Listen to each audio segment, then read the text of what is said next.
great to see Carrie there living this, $100,000 lifestyle on a $40,000 writer's budget. And so, I know every woman, right? I mean, what do you think? Every woman wants to be Carrie, right? Every single woman. We want the shoes. We want the bags. We want the meals. We want it all. We want everything. Right?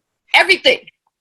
So, it's easy to get caught up in the great shoes, the handbags. I mean, I'm a fan of the show and the movie, but I do understand that it's important to apply management of my money even to my daily life. And so, we talk about these being uncertain times, Wendy. What do you think makes people feel so uncertain when it comes to their money? You know what I think it is really, and it really kind of is what the ponder of this question is about. Like, are you struggling? I think that it's uncertain times because we don't know what's going on, and people love to be in control. People like answers. That's why people go to Facebook and Instagram. People go to news channels. People have the news app. I have a client who told me that like she gets alerts on the news app like every 5 to 10 minutes about this pandemic and just about everything going on surrounding it, not just about the virus, but about the economy. And I was like, whoa, that's a lot of information to take in. But I do understand that when things are at a place in life where you don't have answers, we're like desperately reaching for answers. We don't like the uncertainty. Absolutely. Absolutely. Yeah, we certainly don't like the uncertainty, but I think a couple of important things that you pointed out in what you were saying is, watching the news all the time. I've heard CNN referred to as constant negative news. That's what the CNN stands for. I mean, I'm a huge CNN fan. I think it's a great network, but I think it's important for us to keep things in perspective. Mm-hmm. And while this is an uncertain time, it is also a time of great opportunity. Right. It's a time where we can really step back. We can reflect on what we're doing, why we're doing it, and how we're doing it. You can think about how you're spending your money, why you're spending your money, and what you're spending your money on, right? So should we get into it a little bit more, Wendy? Let's go. All right, let's do it. All right. So when money needs management, right? Are you struggling to manage your money during these uncertain times? And Miss Patrice has come up with 3 things that we need to think about. Yeah, totally. There are 3 questions, women, whoever's on this live, there are 3 questions that you really, really need to ask yourself. Like, the first question is, what do I need to spend money on, right? So, you need to think about, what are you spending the money on? What is the need? Number 2, what happens if I don't spend the money, right? Like, if I don't spend this money, what's the consequence? Like, is the sky gonna fall out, or what's gonna happen if I don't spend this money? And then number 3, how much money can I afford to spend? That is an important question that we need to ask ourselves. Now, when you ask yourself these 3 questions, that is really going to help you determine, does the need justify the spend, or does the spend justify the need? And so, I don't know if you know what I mean by that, Wendy. Did you get where I'm coming from there? Absolutely. I'm with you. I'm with you. I'm here. Okay. So let's move on. I want to give you an idea of what I mean by this. Let me give you a really applicable COVID example. All right, let's talk about the toilet paper, right? That's the big thing. No one can find toilet paper right now. So if we go back one, Wendy, so if I were to take toilet paper as an example, what do I need to spend money on? Okay, I need to spend money on toilet paper, right? Right. what, right? What happens if I don't spend money on toilet paper? Well, that's not going to be a good thing. I mean, there are going to be a lot, right? There are going to be a lot of unsettling consequences to Right. not spending money on toilet paper. And let's just say they might be a little unsanitary. So we That whole certainly part. right? So we certainly want you to spend that money on the toilet paper. So the third question is, how much money do I need to spend on this toilet paper, right? Like if I'm a little underemployed or I don't have a lot of money coming in, do I go buy the Premier Charmin Plus? Or do I actually settle for Scotties, right? Do Right. I have a Charmin budget or a Scotties budget? But if my budget says I can only spend $10, but instead I go to the store because I need toilet paper and I just can't live without Charmin Plus, then I am letting the need justify the spend rather than the spend justify the need. If you can only afford $10 Scotties and you buy $10 Scotties, then you are actually letting the spend justify the need. All right. Yes. So that's a really important tip, ladies. If you take nothing away from what I say here today, please take that tip. All right. So what's next, Wendy? So we are going to define it. What is good money management? I've been teasing you guys with this question all week. What is good money management? Yeah, that's a really good question. There are a lot of different versions of good money management, and we always say it's personal. It's not the same for everyone. But I would just say, this first tip that we have on the screen is that you should spend, again, based on the numbers, just like I just said in the toilet paper example, right? If you got Scotty's budget, you got to spend Scotty's dollars, $10, very little, right, Wendy?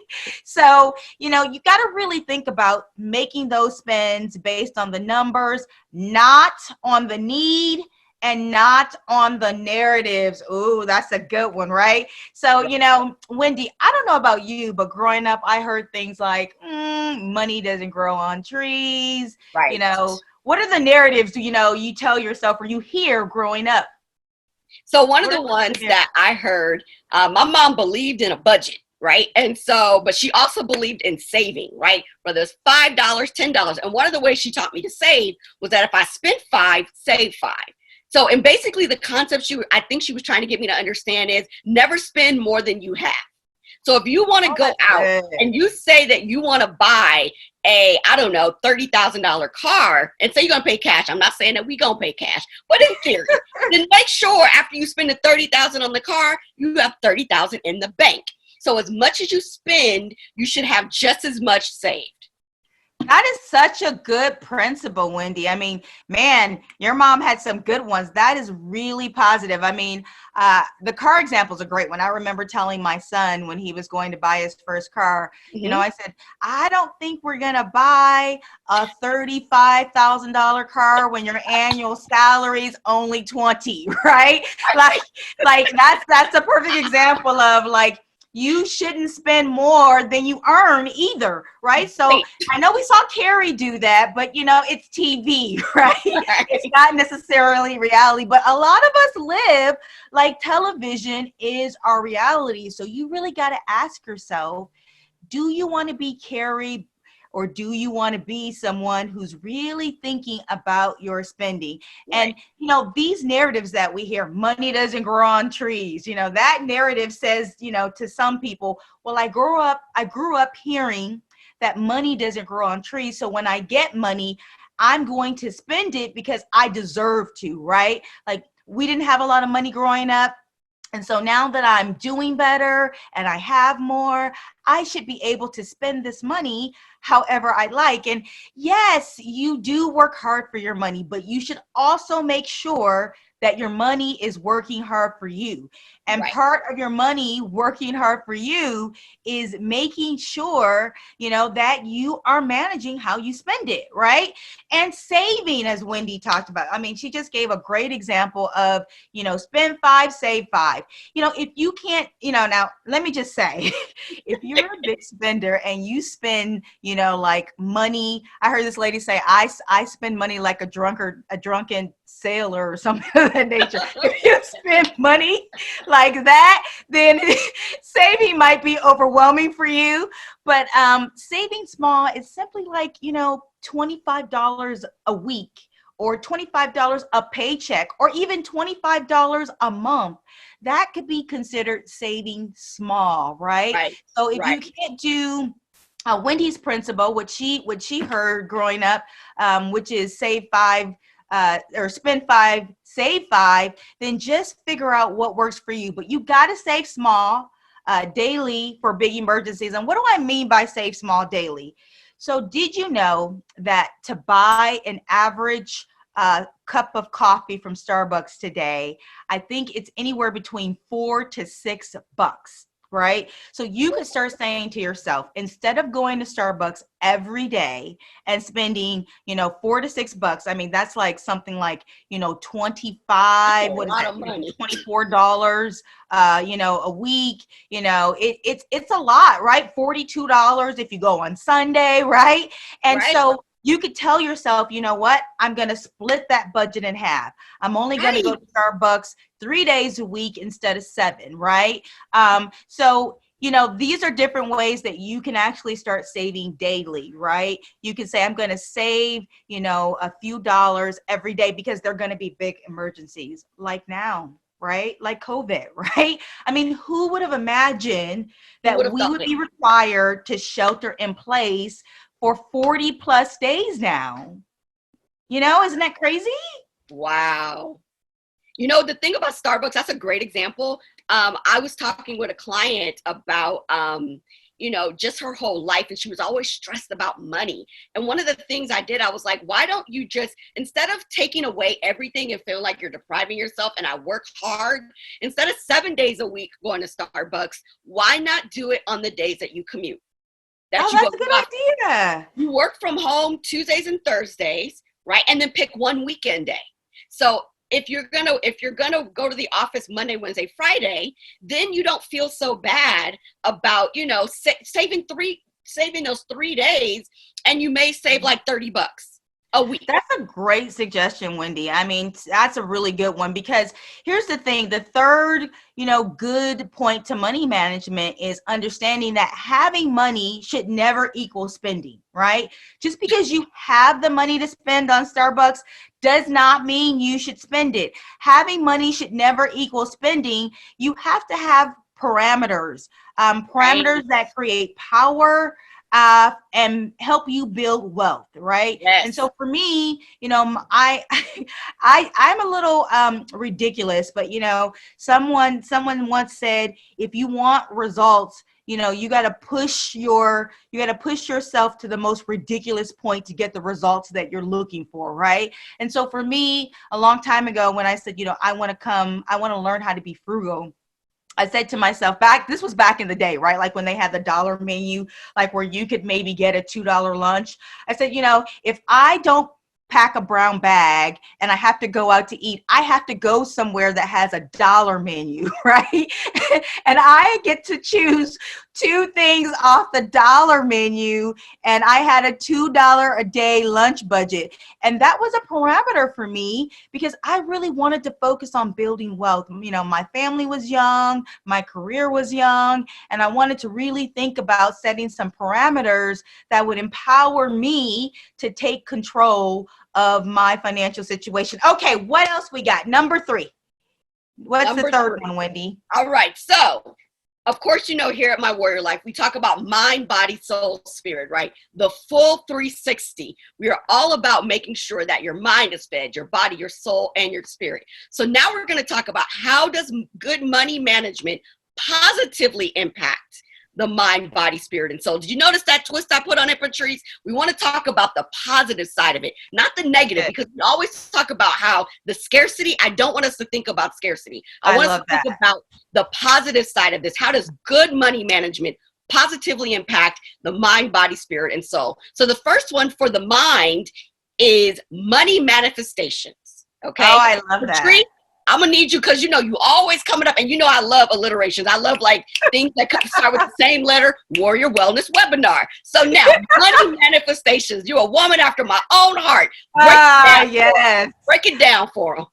All right, so money manifestations. Okay, so the positive side of this is you want to manifest good in your life, right? Like you want to tell yourselves all the good narratives that you hear about money, and then that will manifest more goodness and more productive use of your money in your life, right? So as Wendy just talked about, we really want to be positive.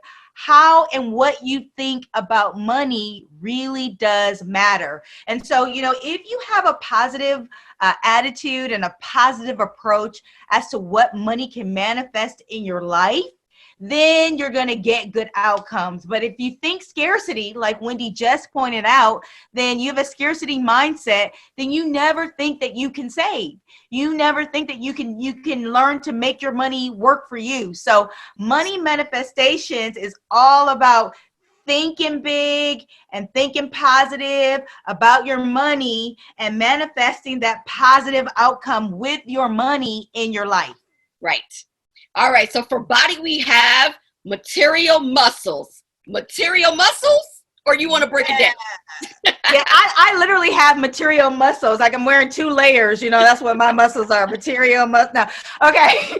Anyway, material muscles really talks about like, do you want to be Carrie, right? Like, are you more concerned with being like Carrie and, living that $100,000 lifestyle on a $40,000 salary, right? Do you have a lot?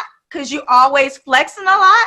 Like, you always got to flex. I got to have that certain kind of shoes or, that name brand handbag or whatever that thing is. And for Carrie, she really did have material muscles, right? She had all of those material things.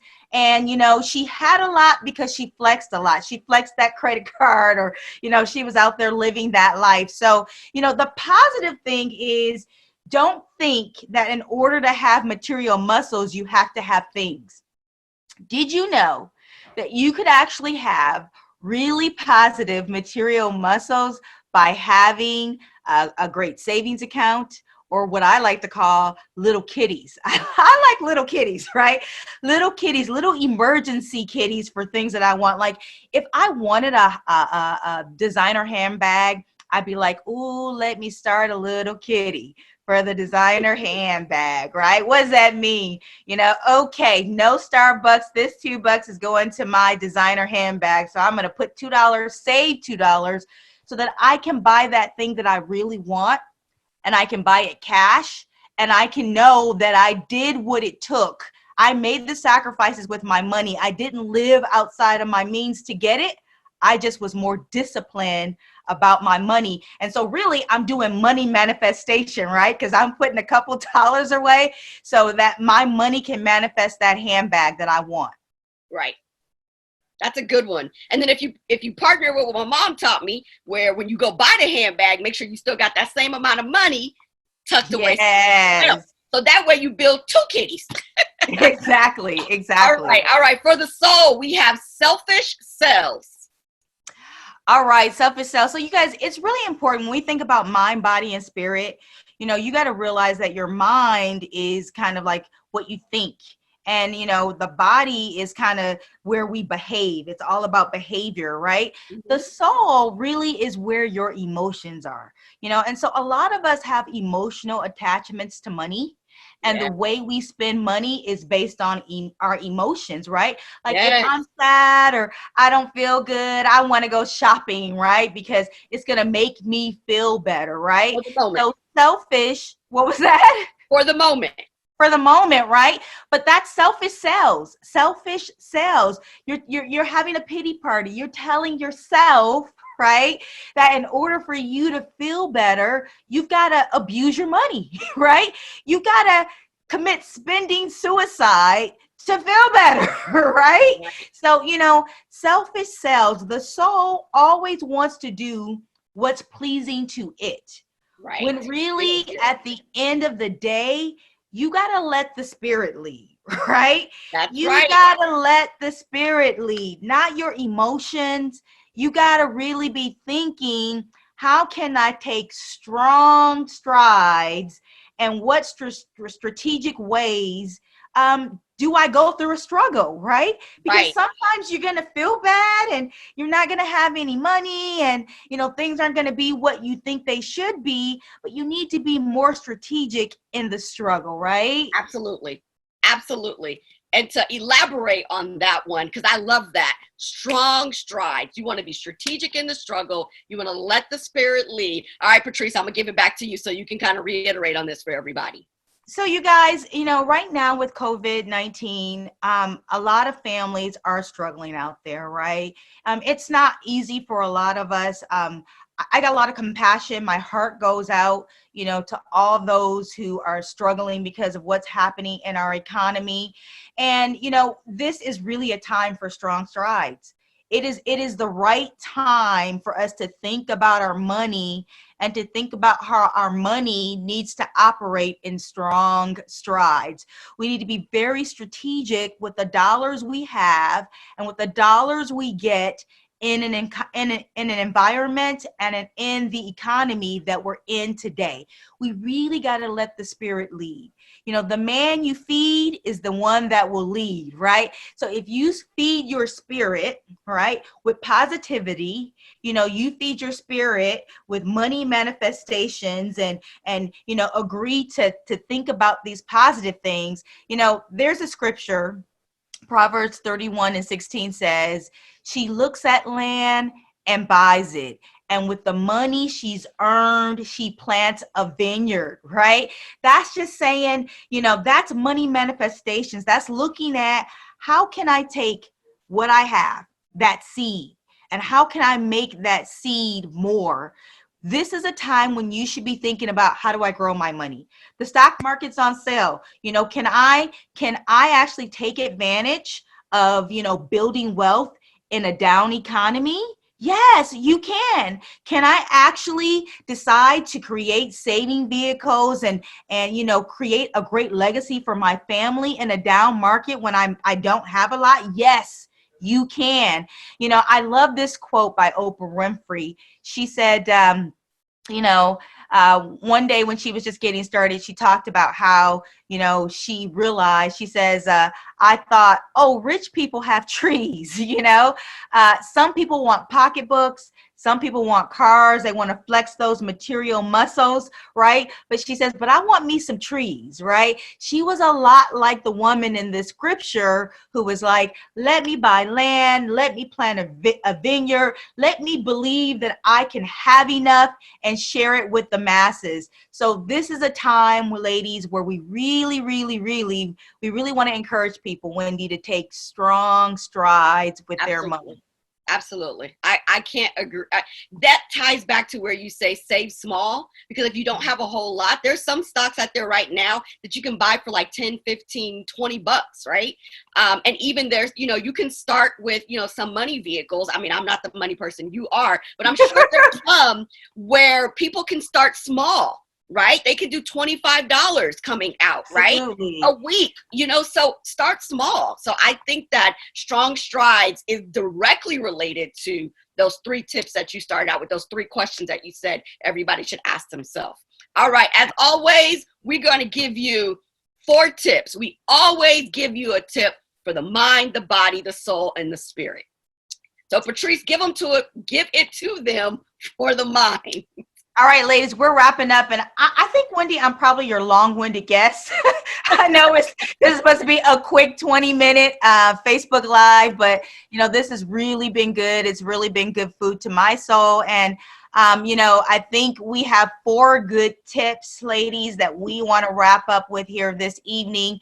So I want you to remember these catchy phrases, right? The first one is money is not an equalizer. It's not. There's a lot of craze out here right now. Like, I want to live like my friend lives. I want to be like Carrie, right? Like, if I make 100,000 and my friend makes 100,000, then we have equal status, right? Right. Money is not an equalizer. It's more about how it's not really about how much you have, but it's about how you spend it. Right. I mentioned my grandmother. She is really one of those heroes to me in life. And she's still alive today. I still get to learn so much from her wisdom. But she never had a lot of money growing up. But wow, if you heard her story, you would think that she made a 6-figure salary, right? So it's not how much money you have, but it's how you spend it. The second one is money is an answer, right? Like, people go, oh my goodness, I don't want to be a millionaire because I'm a good person. Well, I mean, it doesn't mean that a millionaire is not a good person, right? Like, money is an answer, right? Here's the thing. We need to think about money in a positive way. I want you guys to leave this webinar thinking, hey, I want to start to think about my money, no matter how much I have. I want to think about how to make it work for me, right? So if you have more month than money, understand that saving still trumps, that problem, right? So even if at the end of the month, your bills say, 5,000, but you only have 4,500, you've got to still find a way to put $5 aside. And I know that doesn't sound, like it makes any sense, but, if you already got a shortage, you might as well pay yourself something for a rainy day. And then you really need to think about what you can cut out of your life to get your budget back on track. All right. So money is an answer because we need money to live. We need money to grow. We need money to be successful. Number 4, soul. Money's not magic. It's not. Money, if you had $1 million, it would not necessarily equal happiness. Like, Absolutely. Money's not magic. People who have money don't necessarily live the best life, right? I mean, there's so many examples of that. Look at Kate Spade, bless her. It's unfortunate we don't have her with us, but, money wasn't her problem, but she couldn't find happiness in the money that she had. So remember that money is not magic. And then finally, money is prosperity. Really, why do you say that, Patrice? Well, wealthy state of being. If you always operate in a wealthy state of being, not in scarcity, not in not enough, but in a wealthy state of being, no matter where you are in life, whether you have a lot of money, or you have a little bit of money, if you believe that you are in a wealthy state of being, and that you are under the subjection of your spirit, right? Your spirit energy, that positive energy that brings about money manifestations, then you will prosper, because you will find the most ingenious ways to take a little and grow it to a lot. Right. So those are my 4 tips, Wendy. That's all I got. All right, you guys. I know we're a little over. Normally I do a recap, but what I do want to leave you guys with is I do want to go back to the mind, body, soul, spirit. I'm not going to recap everything, but I want you to remember that, money manifestations, material muscles, selfish selves, and strong strides are things that will strengthen you, mind, body, spirit, and soul. Okay, so I'll leave it on the spirit stride while I wrap up, so you guys can kind of look at that and be, I'm hoping that it'll permeate from my screen into your hearts, right, and into your mind about the strong strides. Next week, we will have Miss Taylor Gordon. She's a part of My Warrior Life, but she also has her own company, Divinely Wholesome, and she'll be talking about what food fuels me, because I see a lot of memes and I see a lot of posts about people talking about how they eating way too much and they going to the fridge way too often, and that's all they're doing.